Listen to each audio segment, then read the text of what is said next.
दोस्तों ये मेरी मम्मी है અને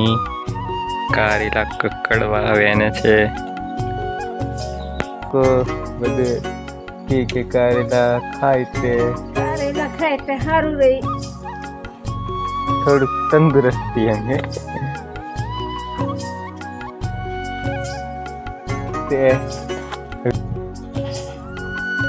तो दोस्तों बनिए तो करेले की तरफ कड़वे ही, क्योंकि मीठे लोग तो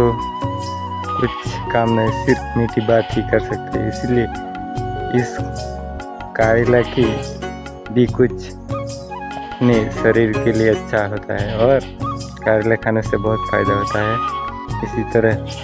हमारे जीवन में भी जो कड़वे इंसान हैं, जो मुंह पर बात बोल देते हैं, अपन को थोड़े टाइम के लिए बुरा लगेगा, लेकिन वो सच्ची ही बात बोलता होगा, क्योंकि जो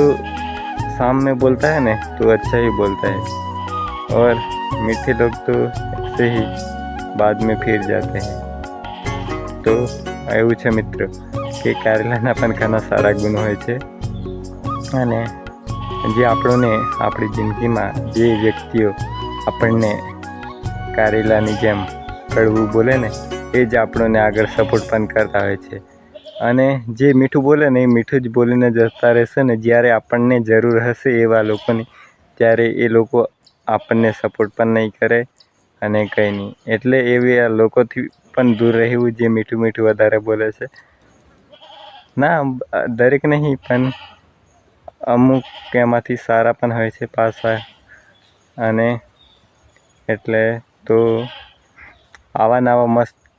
વ્લોગ જોવા માટે આપણી યુટ્યુબ ચેનલને શેર, સબસ્ક્રાઈબ અને સપોર્ટ કરો.